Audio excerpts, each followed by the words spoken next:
आज हम एक ऐसी सच्चाई लेकर आए हैं जो आपकी जेब पर भारी पड़ रही है। टोल कर्मचारियों का ठगी करने का एक नया तरीका दोस्तों सामने आया है, जिस ठगी की वजह से फास्टैग से बिना वजह आपके वॉलेट से पैसे कट रहे हैं। तो चलिए इस घोटाले का पर्दाफाश करते हैं और जानते हैं इससे कैसे बचें। पर उससे पहले हमारी रिक्वेस्ट है आपसे कि हमारे इस तरह के वीडियो और बाकी खबरों के लिए हमारे व्हाट्सएप चैनल से जुड़ें। लिंक आपको डिस्क्रिप्शन में मिल जाएगा। दोस्तों, आजकल लोग शिकायत कर रहे हैं कि उनकी गाड़ी या वो अपनी गाड़ी से कहीं गए भी नहीं, तब भी उनके वॉलेट से, उनके फास्टैग से पैसे कट रहे हैं और उन पैसे कटने का लोगों के पास मैसेज भी आ रहा है। 50 से 100 रुपए की छोटी रकम होने की वजह से लोग इसको नजरअंदाज कर रहे हैं, इसको इग्नोर कर रहे हैं। और या तो अगर वो शिकायत करना भी चाहते हैं तो उनको शिकायत करने का तरीका क्या है, कहां संपर्क करना है, ये शायद उनको पता ही नहीं है। और इसी अज्ञानता की वजह से टोल कर्मचारी और ठेकेदार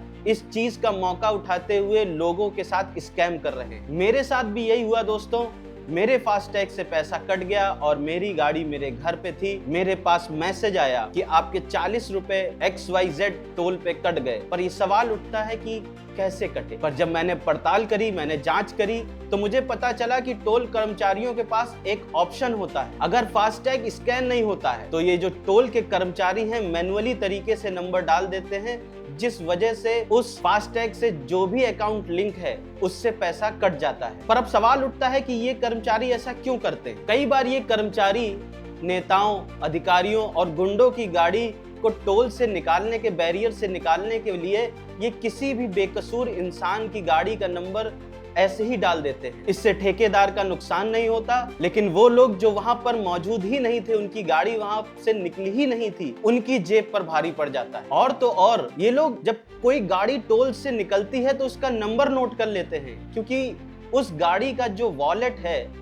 उसमें कितने रुपए हैं ये इनको अपनी स्क्रीन पे दिखाई पड़ता है। और जिस गाड़ी का अमाउंट ज्यादा होता है उसके ये नंबर नोट कर लेते हैं। और बाद में जब कोई गाड़ी निकलनी होती है या किसी को फ्री में निकालना होता है तो ये उसी गाड़ी नंबर को डालकर उस गाड़ी को फ्री में निकाल देते हैं। पर पैसा किसके कटते हैं? उस इंसान के जिसका नंबर इन्होंने नोट किया था। और ऐसा ये इसलिए करते हैं क्योंकि कैश में डबल टोल लगता है और ये तरीका जो है इनका, ये फायदेमंद रहता है इनके लिए। पर इनके लिए तो फायदेमंद है, पर ये आम आदमी के लिए लूट है। कुछ दिन पहले आपको याद होगा एक वीडियो बहुत वायरल हुआ था कि एक कर्मचारी सफाई के बहाने एक गाड़ी से अपनी स्मार्ट वॉच से फास्टैग स्कैन करता है और उस फास्टैग से सारे पैसे उड़ा लेता है। लेकिन मैं आपको बता दूं दोस्तों कि ये वीडियो बिल्कुल फर्जी था। आपको बताता चलूं कि फास्टैग NPCI और RFID की टेक्नोलॉजी से चलता है, जो आम लोगों के लिए उपलब्ध नहीं है। क्योंकि अगर ऐसा होता तो पार्किंग में खड़ी जो लाखों गाड़ियां हैं उनके सबके फास्टैग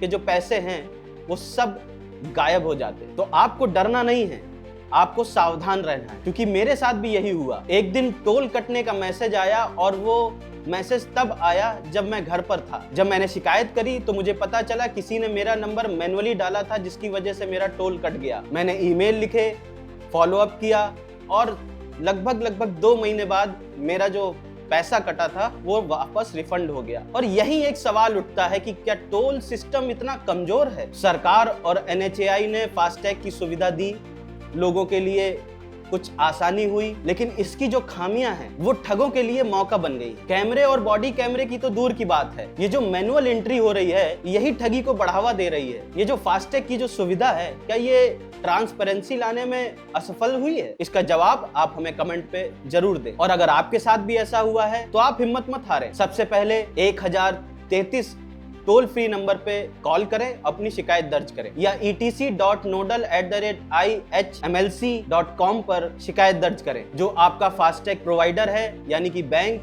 जैसे HDFC, SBI, IDFC, ICICI, इन पर भी शिकायत दर्ज करें। इनको भी जो सूचना है, आपके जो पैसे कटे हैं वो सूचना सबूत के साथ इनको जरूर दें। सबूत में आप स्क्रीनशॉट भी रख सकते हैं, साथ ही आप ट्रांजैक्शन डिटेल भी दे सकते हैं। आपको रिफंड मिलने में थोड़ा समय जरूर लग सकता है, तो इसलिए धैर्य रखें, लेकिन आपका जो रिफंड है वो 100% आपको वापस होगा। शिकायत तो करें ही, लेकिन सिस्टम को सुधारने की आवाज भी उठाएं दोस्तों, क्योंकि ये 40-50 रुपए जब कटते हैं और इतने सारे लोगों के कटते हैं तो ये मिलकर बहुत बड़ा अमाउंट बन जाता है। अभी इस चीज का खुलासा नहीं हुआ है कि ये कितना बड़ा अमाउंट है, लेकिन अगर जब खुलासा होगा तो ये अमाउंट छोटा मोटा अमाउंट नहीं दिखेगा आपको, बहुत बड़ा स्कैम मिलेगा, क्योंकि ये ठगी आम आदमी को निशाना बना रही है। और ऐसा क्यों हो रहा है? क्योंकि वो आम आदमी जागरूक नहीं है। तो मेरी आप सभी से ये रिक्वेस्ट है कि अपने जो फास्टैग वॉलेट है उसका बैलेंस चेक करते रहें, और अगर इस तरह की अनचाही कटौती होती है आपके बैलेंस से तो उसकी शिकायत दर्ज करें। साथ ही हमारी सरकार से मांग है कि ये जो फास्टैग सुविधा है इसमें जो मैनुअली एंट्री होती है इसको हटाया जाए और हर टोल की सख्त से सख्त निगरानी की जाए। क्या आपको दोस्तों लगता है कि इस तरह की ठगी रुक सकती है? कमेंट करके जरूर बताएं। तो दोस्तों, टोल कर्मचारियों की ये जो बदमाशी हो रही है, जो स्कैम चल रहा है, ये बंद होना चाहिए। NHAI और गवर्नमेंट को सख्त से सख्त कदम उठाने होंगे। अगर हम इस स्कैम की बात करें तो सरकार को मैनुअली सिस्टम हटाना होगा और ऑटोमेशन और अच्छा और स्कैम प्रूफ करना होगा, और जो लोग ऐसा कर रहे हैं उन पर सख्त से सख्त कार्रवाई भी सरकार को करनी चाहिए। लेकिन ऐसा दोस्तों तभी होगा जब आप जागरूक रहेंगे। आपको अपने हक के लिए आवाज उठानी होगी, क्योंकि कभी कभी छोटी छोटी चीजें बहुत बड़ा रूप ले लेती है। वरना ये जो लूट चल रही है NHAI के कर्मचारियों की तरफ से, ये लूट चलती रहेगी। इस वीडियो को दोस्तों इतना शेयर करिए और नितिन गडकरी साहब को टैग करिए ताकि ये बात उन तक पहुंचे और इस पर कार्रवाई हो। मुझे पूरा यकीन है कि नितिन गडकरी जैसे ईमानदार नेता इस पर कुछ ना कुछ सख्त कार्रवाई जरूर करेंगे अगर उनके संज्ञान में ये बात आती है तो दोस्तों, इस वीडियो को शेयर करें, लाइक करें, कमेंट करें, और अगर हमारी बाकी खबरें पढ़नी है तो हमारी वेबसाइट www.toyodoindia.com पर जरूर विजिट करें। आज के लिए बस इतना ही। मैं फिर जल्दी मिलूंगा, तब तक के लिए जय हिंद, जय भारत, नमस्ते।